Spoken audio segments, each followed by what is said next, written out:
Hello guys, দেখতে পেয়েছো আমার বন্ধু একদম চলে এসেছে।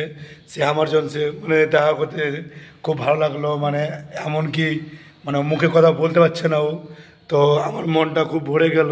অনেক দূর থেকেও এসেছে আমাকে মানে ফেসবুকে ফলো করে এবং আমাদের পুরো টিমকে ফলো করে ও। আর খুবই ভালো লাগলো, ছেলে একদম অমায়িক ছেলে। আর ওকে সবাই ফলো করবে, কমেন্ট করবে, শেয়ার করবে, একটু সবাই ওকে গাইড করবে। আর যদি একটা মুখে বলতে পারছে না, বুঝতে পারছো কী লেভেলের ভিডিও বানায়। তো দেখতে আমার রেস্টুরেন্টে চলে এসেছে ও, মানে আমার ছবি সবকে দেখাতে দেখাতে কে আমাদের বিগ বসের এমডিকে দেখা করব এবং ওনারকে দেখা করবো। তো আমাকে খুব ভালো লাগলো। আমি ঘুমিয়েছিলাম এই মাত্র শ্যুট করার জন্যে, উনি চলে এলো।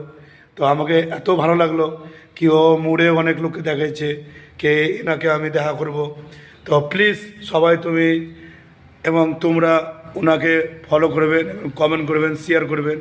সো এভরিবাডিকে বলছি, দেখো একটা ছেলে মানে এসেছে, মুখে বলতে পারছে না, তো অবশ্যই ওনাকে ফলো করবেন, কমেন্ট করবেন, শেয়ার করবেন। এটাই আমার উপরে সবাই আশা থাকলো। আর সবাইকে সবাই একটু মেনে চলবেন। সো প্লিজ, এটা আমার রিকোয়েস্ট সবাইকে। Thank you very much.